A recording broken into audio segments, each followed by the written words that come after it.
Evet değerli arkadaşlarım, bir Top 11 videomuza da hoş geldiniz, sefa geldiniz. Hepinize iyi akşamlar diliyorum. Değerli kardeşlerim, şimdi bugünkü konumu ben takımımızın en önemli mevkilerinden biri olan kaleciler için ayırmak istedim. Müsaade ederseniz değerli kardeşlerim. Şimdi arkadaşlar, real futbolda olduğu gibi atan ve tutan çok iyi olsun denir ya, her zaman için bu böyledir. Bugün tutanlardan biraz bahsetmek istiyorum.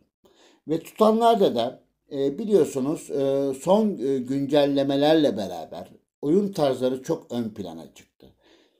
Bir kaleci için iki oyun tarzını değerlendireceğim. Libero kaleci mi yoksa ceza sahası hakimi kaleci mi arkadaşlar? Arkadaşlar kaleciler tabii hepinizin malumu. Etkiye tepkiyi en zor veren mevkilerden bir tanesi. Yani şöyle söylemek isterim.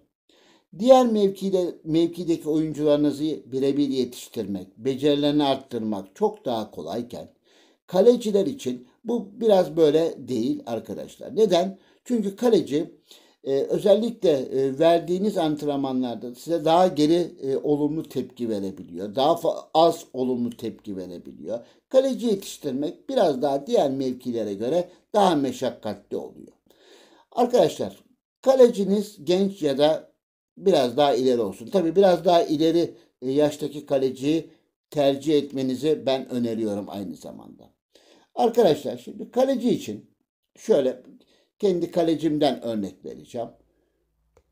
Normalde özel yetenek olarak ya teke tek durdurucu ya da penaltı ustası özel yeteneğini verebiliyoruz.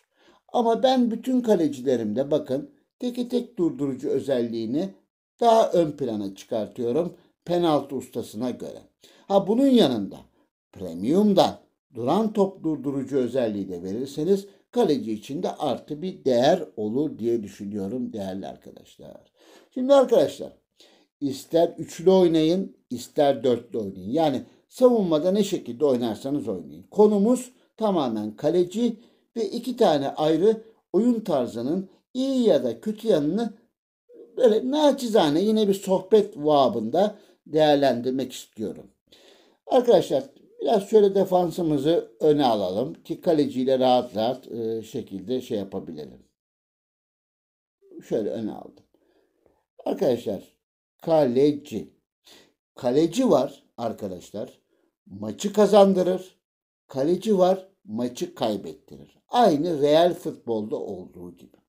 Şimdi arkadaşlar önce libero kaleciden başlayalım. Şimdi benim tabii çok sayıda arkadaş listemde olan takımlarda gördüğüm, onların maçlarını izlediğim zaman kalecilerini görüyorum. Kalecilerin oyun tarzı varsa hangi oyun tarzı olduğunu da gördüğüm zaman ve maçlardaki pozisyonlara verdikleri tepkileri görüyorum.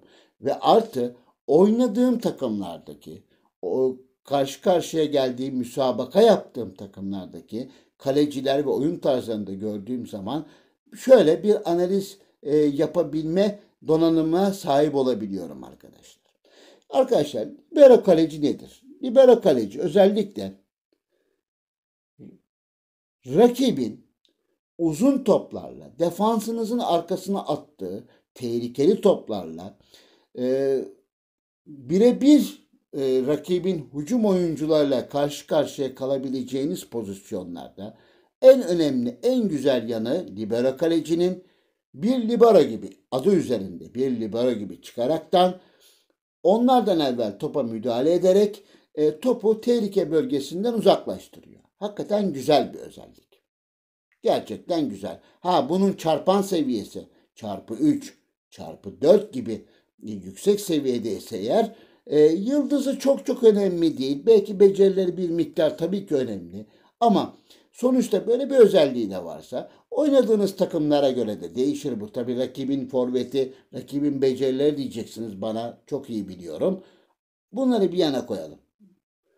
Ama aynı seviyede iki takımla oynadığınızı düşünelim. Bir libero kaleciyle oynuyorsunuz, bir ceza sahası hakimi kaleciyle oynuyorsunuz diye düşünelim. Aynı takımla iki ayrı özellikteki oyun tarzı olan kaleciyle oynuyorsunuz.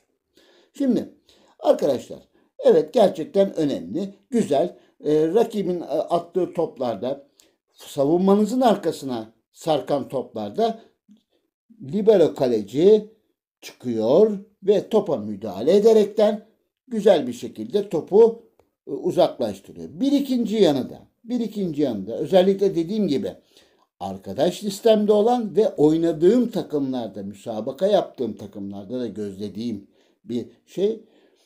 Üçlü ya da dörtlü oynayın. Hiç önemli değil. Şu an defansı şey yapmıyoruz. Defansınızın arkasında, ceza sahasının da arkasında savunmayla beraber bir tandem oluşturarak arkadaşlar, bir ikinci bir libero gibi o araya girebiliyor. Şimdi bunun sıkıntısı şu arkadaşlar.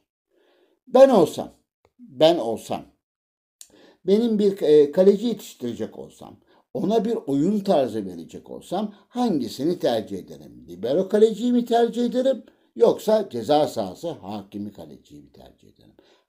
Sizin de bu yönde kaleciniz varsa hangi oyun tarzını tercih ediyorsunuz? Veya bir kaleci yetiştireceksiniz. Hangi oyun tarzını vermek istiyorsunuz? Bununla ilgili de yorumlara yazarsanız çok da memnun olurum değerli arkadaşlar. Şimdi değerli kardeşlerim, ben her zaman için libero kalecidense ceza sahası hakimi kaleciyi tercih ederim. Daha doğrusu bir tık önde görürüm.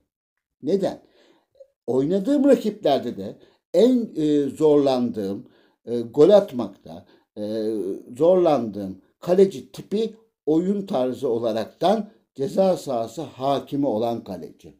Şimdi ceza sahası hakimi olan kalecinin avantajları şu. Duran toplar arkadaşlar. Artı duran toplar. Şu alana çok fazla belki bir libero kaleci gibi çok fazla göze hoş gelmiyor. İleri çıkmıyor. Ne bileyim, ceza sahası dışında toplara müdahale etmiyor. Ayrı, ama ceza sahası içinde olan bütün şeyler hakim bir kaleci. Yıldızı tabii ki önemli. Yani yıldız seviyesi önemli, becerileri önemli. Bunları ayrı bir kenara koydum. Biz sadece şu anda oyun tarzı üzerinden gidiyoruz. Arkadaşlar, şuradaki alan çok önemli. Bir maçta kaç kere ceza sahası dışına kaleciniz çıkıyor? Yani libero kaleci kadrosunda libero kaleci olanlar için söylüyorum. Yani dolayısıyla ceza sahası hakimi kaleci, bakın, %10 rakamını veriyorum değerli kardeşlerim. Bu rakama inanın abartmıyorum. Dediğim gibi oynadığım takımlarda da rakip kalecilerden de edindiğim bütün gözlemim ve arkadaş listemde olan takımların maçlarında da izlediğim gözlemin sonucunu veriyorum. %10 ceza sahası hakimi olan kaleci libero kaleciye göre daha güven veriyor ve daha faydalı oluyor.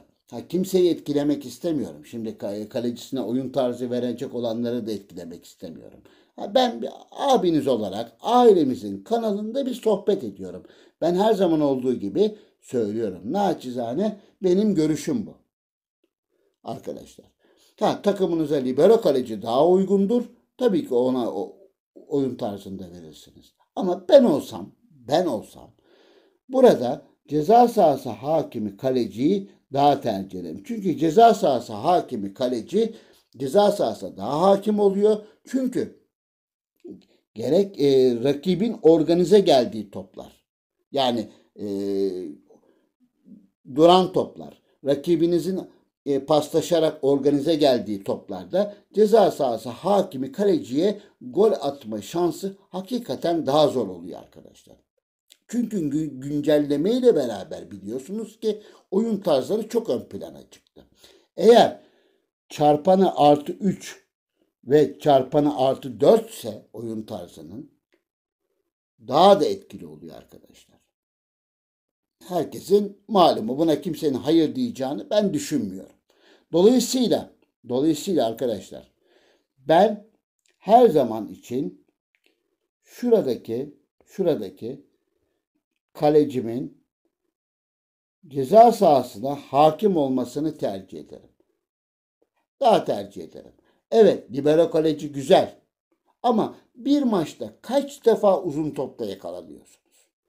Yani 90 dakika, yani top 11 saatiyle 90 dakika olan bir karşılaşmada kaç defa yakalanıyoruz?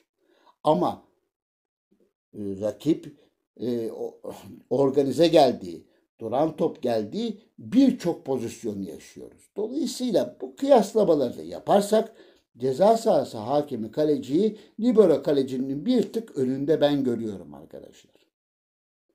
Bu benim, yine söylüyorum, tekrar ediyorum belki, naçizane bir görüşüm değerli kardeşlerim. Bir başka Top 11 videosunda da yine buluşmak üzere diyorum. Hepinizi saygı ve sevgiyle selamlıyorum. Hürmetlerimi sunuyorum değerli arkadaşlar.